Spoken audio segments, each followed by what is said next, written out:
Welcome to the Social Club for another week. We've got 4 great topics to discuss. I've got 3 great guests. We've mixed it up this week. Ped's out. Too much time on his phone last week. Binned. He'll probably turn up at some point. Disappointed and dishevelled. Will he be showered?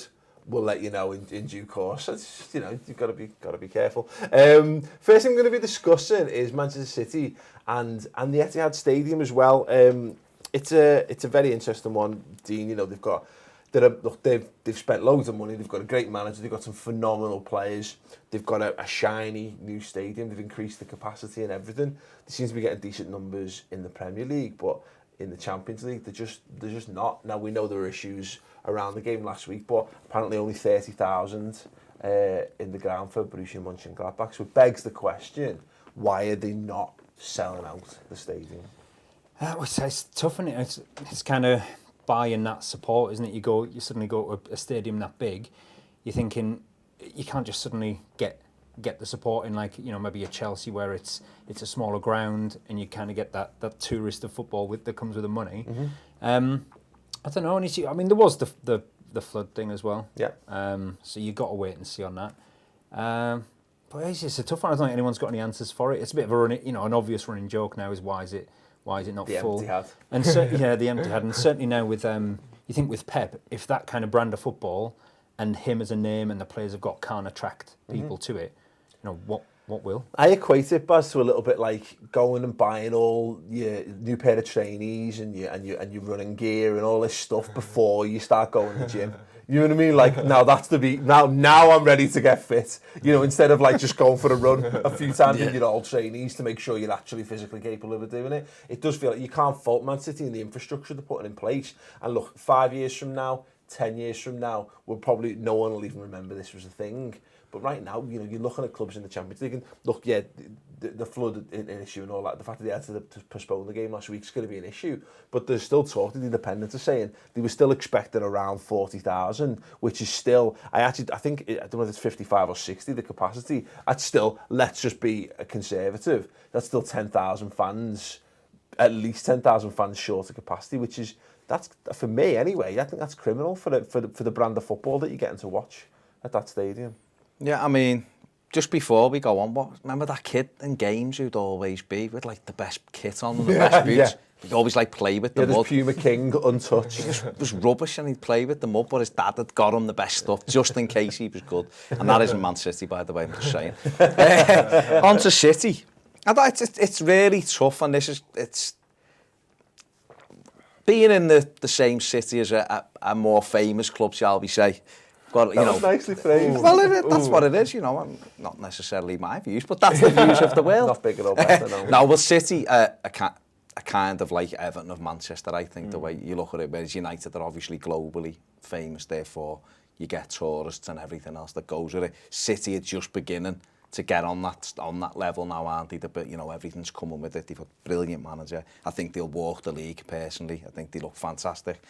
They're still getting 40-odd thousands. I mean, I know they might have built a ground for whatever the capacity is now going up. They didn't always sell out to 47,000, did they? Often it was 44 or whatever. So I think you're getting the hardcore of City fan who's always been there. They were getting 31,000 in the old Division 2 or whatever it was, weren't they? So you're always going to get that core of them. I think you're right. I think maybe 5 to 10 years when the success continues and they maybe do better at Champions League level, you will get the tourists coming in and that'll bump it up a little bit. Does it matter that the stadium's empty, really, or is it just something for us to poke fun at? No, because for me, having an audience in a full stadia essentially gives the validity to the game. Like, it shows how popular the club is. So for me, having an empty stadium does ring kind of some worries, in my opinion. Like, empty stadium is quite a negative thing, and you detach it to like bad performances. So it's a bit odd that that's happening at the minute. But like you said about your analogy with the running, with getting all your fitness gear together before you actually start running, it's the same with City. I mean, no matter how much money you can't buy fans. Do you think on looking at it from the club's point of view though, with every kind of the football fan that attends matches these days is saying that we're bottom of the heap, that even the club will be looking at it going, oh, well, our social media's grown this much, our interest, our shirt sales, our this, that and the other, that actually the stadium attendance, ideally they want the atmosphere and to be able to say we've got sold out ground, but maybe just it's at the something bottom of the that's- pile. It's not their priority. not necessarily the bottom, but certainly, there's so many other things now about that worldwide reach that the actual stadium being full is maybe not. But if that's the case, why bother extending it? Because it's financial fair play, I'd That's say. the biggest. Oh, but the biggest thing for me is that's the question, isn't it? Normally you would go 47,000 for a couple of years and go, quite clearly, we need a bigger stadium. Yeah. Whereas they might be too far ahead of themselves at the moment, thinking, we're going to dominate now and it's going to put another 5,000 on next year and we'll put another 5,000 on the year after. The likes of Man City, realistically, I mean, I'm just saying this without really knowing their prices, but they should slash their prices. They've got that much money. Get as many people in because, listen, it is the way it is now. A lot of football clubs should slash the prices. Yeah. Well, there's a massive of any of the clubs in the Premier League who should be able to take that. It's got to be Man City, hasn't it? I mean, what would you rather have? Would you rather exactly? What would you rather do? Go around to a bunch of schools? Because let's face it, look, Manchester is at a tipping point at the moment. Yeah. Another bad season for Man United. We won't feel it for 5 or 10 years, really. But there will be a change of opinion. There'll be a change of movement towards other clubs. You go in and you go to primary schools and that and say, here you go. Here's a bunch of tickets for kids who turn up 4 days out of 5. Well done, congratulations, pat on the back. Here's a free ticket to watch Sergio Aguero. Snap. Exactly. And you always get the feeling that City are a community-based club anyway. That's what certainly the way the new owners have come in and everything they've done to the area and the training the training ground and everything else. It's a great opportunity for them to grab some wavering Manchester United fans, isn't it? I suppose. I'm reading a lot of wrestling books at the time. I don't know, it was about like the 90s and when it was dropping off, and WWF and WCW used to, if they thought the attendances were going to be a little low, they'd just go out and hand tickets out on the day. You know what I mean? Just to get the attendance numbers up, because sometimes what it looks like on screen is the perception of success. When we played City in the League Cup semi-final last year, Sergio Aguero was handing tickets out in the city centre because they because they hadn't sold their. Did he have one of those signs with like an I don't know.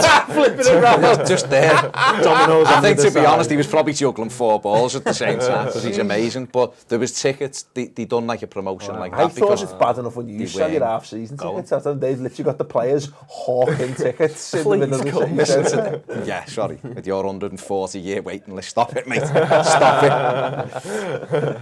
But I would, if it had anything to do with Man City, that's what you'd be looking at now, because you get the kids. Maybe they're doing that already, and that's they would only have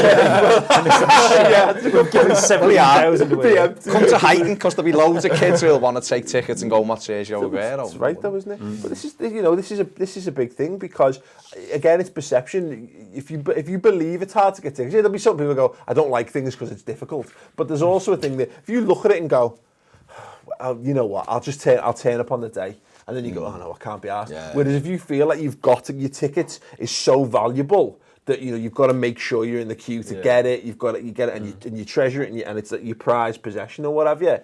Then, whereas if you look at it and go, well, I mean, there could be a thing. It's telling that they do all right in the Premier League, but it's the midweek stuff. And I wonder whether it is a tourism factor. It's all right in London, because there's just people in London all the time, isn't it? As West Ham are discovering. But from a Manchester perspective, there are loads of tourists on the weekend. But are the people coming into Manchester, you know what I mean, in droves in midweek to come and check this out? And there is always going to be a percentage of that. I think it'll come. I think ultimately, I think it will come, to be fair. It's interesting, though, isn't it? Because like the Italian clubs, the European clubs don't really value the Champions League anymore. If you look at the Italians 20 years ago in Europe, the Champions League, it was the be-all and end-all. Seen like AC Milan with 11,000 for Champions League games in the midweek. Because you can't even do it. What's the point? It could relate to a wider issue with the whole cost of living and how football scene is not a necessity to go to or an enjoyment or an entertainment, but a luxury now. It could be connected to that. Well, that's why they should be definitely getting into schools. Some economic issues. Well done. We've nailed it. We didn't even need to go into detail. But yeah, there's a factor. But there could also be an arrogance factor to some extent. You know what I mean? You've got your hardcore of Man United fans, Man City fans. Sorry, of Manchester-based supporters who obviously support Man City. There you go.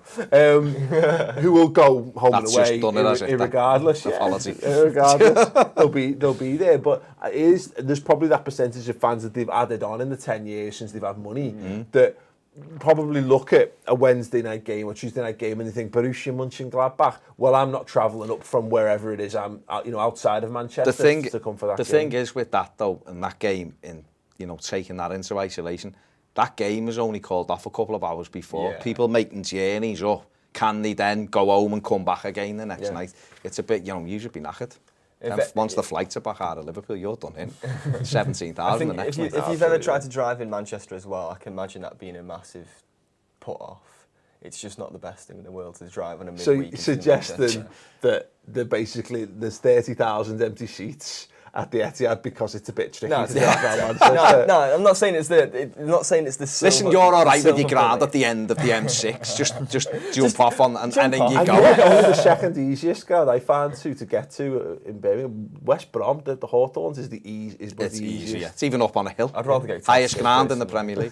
Premier League. I'd rather go Tesco personally. But yeah, I mean, it's just to know people's thoughts on this. Any suggestions why you think it is? Is it an arrogance? Is it? Look, in a very football term, I think Ped probably would have took this point up because he mentions a few times that football costs a lot of money, and ultimately, if sometimes if you're charging, and you say I don't know what they're charging, if you're charging £50 a ticket, £100 a week on going the game, when a country that's not necessarily loaded. I'm not saying they're poor in Manchester.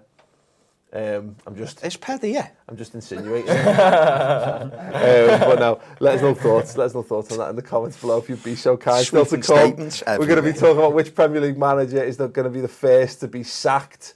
Probably insert a sack race pun. I've done it. Joey Barton, whether Joey Barton is a P star, and is it too soon to start questioning Jose Mourinho at Manchester United? Subscribe by clicking something on the screen here, presumably with the Ball Street logo on. Yeah? And if you haven't done that already, do it. And if not, go and check out the rest of the shows. Do it right now.